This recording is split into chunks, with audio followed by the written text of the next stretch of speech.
آج کل یہ سوشل میڈیا پر سوات تعلیمی بورڈ کا ذکر بہت سننے میں آ رہا ہے نا؟ جی ہاں، کافی باتیں ہو رہی ہیں اور زیادہ تر یوں سمجھیں کچھ منفی قسم کی ہیں.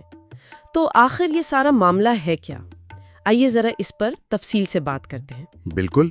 دیکھیں، بات دراصل یہ ہے کہ سوات بورڈ پر امتحانی فیسوں میں کچھ بے ضابطگیوں کے الزامات سامنے آ رہے ہیں. اچھا، کس قسم کی بے ضابطگیاں؟ جی، ہم نے جو دیکھا ہے مقامی ویب سائٹس ہیں جیسے باخبر SWAT.com ہے اور SWAT نیوز، ان پر رپورٹس آئی ہیں. آج ہم انہی کی بنیاد پر بات کریں گے. ٹھیک ہے، تو مطلب ہم یہ دیکھیں گے کہ ان رپورٹس میں کہا کیا جا رہا ہے، کون سے اعداد و شمار ہیں، اور اہم بات پشاور بورڈ سے جو موازنہ ہو رہا ہے فیسوں کا، اس کو سمجھیں گے. جی بالکل، یہی کوشش ہوگی. تو باخبر SWAT.com نے تو میٹرک کے نتائج پر کچھ کافی تشویشناک بات کی ہے. ہاں، انہوں نے بتایا ہے کہ کل طلبہ تھے کوئی 97,000. 97,000؟ جی. اور ان میں سے 40,000 سے زیادہ فیل ہو گئے. 40,000! یہ تو بہت ہی بڑی تعداد ہے. لازمی طور پر طلبہ اور والدین میں تو شدید بے چینی پھیلی ہوگی. جی ہاں، 40,000 سے زیادہ بچوں کا فیل ہونا یہ واقعی ایک بڑا دھچکا ہے. اور ظاہر ہے اس پر جو عوامی رد عمل ہے، غصہ ہے، سوالات ہیں، وہ سمجھ میں آتا ہے. یہ صرف نتائج نہیں، یہ تو پورے سسٹم پر سوال اٹھاتا ہے. بالکل. اور شاید اسی ماحول میں پھر SWAT نیوز نے یہ فیسوں والا معاملہ اٹھایا ہے. جی، انہوں نے پشاور اور SWAT بورڈز کے نوٹیفیکیشنز کو آپ کہہ لیں آمنے سامنے رکھا ہے. اور فرق کہاں نظر آیا؟ سب سے بڑا فرق جو فوراً نظر آتا ہے وہ ری ٹوٹلنگ فیس میں ہے. پشاور بورڈ لے رہا ہے 600 روپے. 600 روپے؟ ٹھیک. جبکہ SWAT بورڈ پورے 1,000 روپے مانگ رہا ہے. 1,000؟ یعنی سیدھا 400 روپے کا فرق. جی، 400 روپے زیادہ.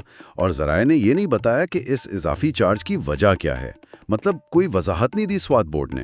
یہ تو عجیب بات ہے. اور دلچسپ بات یہ بھی ہے کہ جو نقل کے کیس ہوتے ہیں نا، UFM کیسز، ہاں، انفیئر مینز والے، جی، ان کی فیس دونوں بورڈز میں ایک ہی ہے، 1,500 روپے. اچھا، وہ برابر ہے؟ ہاں، وہ 1,500 ہی ہے دونوں جگہ. تو ایک جگہ اتنا فرق اور دوسری جگہ کوئی فرق نہیں. یہ تھوڑا سمجھ سے باہر ہے. اور ان ذرائع نے پھر ظاہر ہے حساب بھی لگایا ہوگا کہ اس سے بورڈ کو کمائی کتنی ہو سکتی ہے. جی بالکل لگایا ہے.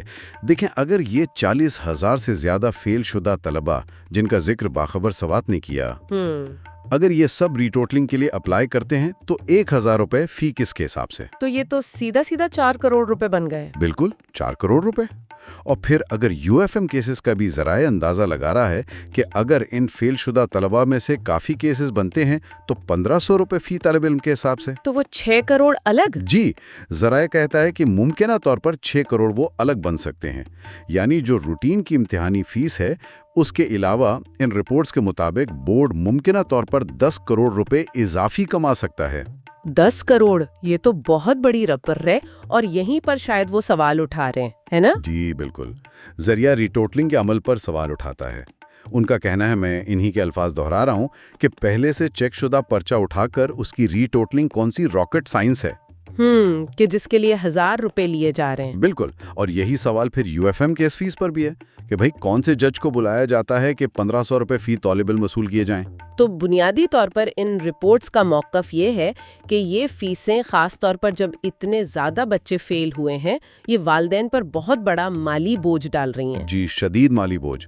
اور یہ تاثر بھی دے رہی ہیں رپورٹس کہ کہیں یہ آمدنی بڑھانے کا کوئی طریقہ تو نہیں بن گیا. تو خلاصہ اگر کریں تو مقامی میڈیا SWAT بورڈ کی کچھ فیسوں کے جواز پر سوال اٹھا رہا ہے، خاص طور پر یہ جو پشاور کے مقابلے میں ری ٹوٹلنگ کی فیس زیادہ ہے اور اسے والدین پر ایک اضافی بوجھ کے طور پر دیکھا جا رہا ہے. جی، اہم نکات یہی ہیں. ایک تو میٹرک میں فیل ہونے والوں کی یہ غیر معمولی تعداد. دوسرا، پشاور کے مقابلے SWAT میں ری ٹوٹلنگ کی کافی زیادہ فیس. تیسرا، ان فیسوں سے بورڈ کو کروڑوں کی ممکنہ اضافی آمد کا تخمینہ. اور چوتھا، ان رپورٹس کا ان فیسوں کے جواز اور والدین پر پڑنے والے بوجھ پر شدید تشویش کا اظہار کرنا. صحیح.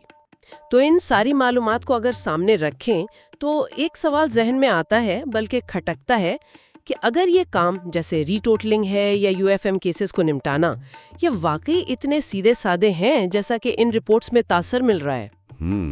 تو پھر تعلیمی بورڈز کو یہ کیسے یقینی بنانا چاہیے کہ وہ جو بھی فیس لے رہے ہیں وہ منصفانہ بھی ہو اور پھر اس رقم کا جو استعمال ہے وہ بھی شفاف ہو؟